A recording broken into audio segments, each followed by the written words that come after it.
বন্ধুরা, কদিন ধরে দেখতে পাচ্ছেন রোদের যা তাপ, আর এই তাপে মনে হচ্ছে রাস্তার পিচ শুদ্ধ গলে যাচ্ছে।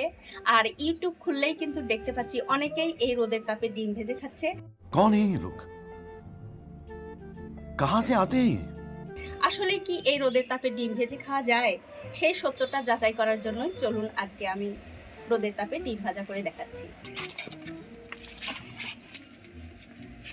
তো ডিম ভাজবার জন্য দেখতে পাচ্ছেন আমি একটা ডিম ভাজার তাওয়া নিয়েছি, এটা রোদে দিলাম।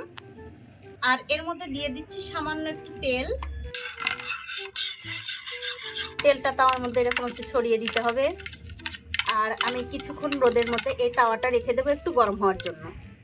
7 hours later. তো আমি এই তাওয়াটা 7-8 মিনিট ধরে গরম করে নিয়েছি রোদে। এখন এই ডিমটা দিয়ে দিচ্ছি।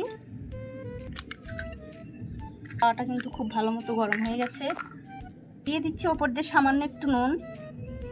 তারপর খুন্তি দিয়ে একটু নাড়াচাড়া করে দিচ্ছি যাতে ডিমটা ভালোভাবে ভাজা হয়। এইভাবে আমি আরো 3 থেকে 4 মিনিট রেখে দেব। 1 eternity later.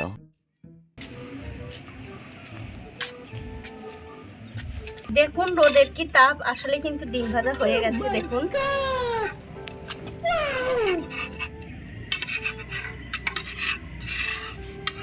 এত রোদের তাপ যে বলা যাবে না।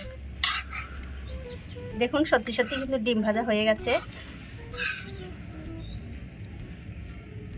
তো বন্ধুরা, আপনারা চাইলেও কিন্তু এই সত্যটা যাচাই করতে পারেন। তো ভিডিওটি যদি ভালো লেগে থাকে অবশ্যই একটা লাইক, কমেন্ট আর শেয়ার করতে ভুলবেন না।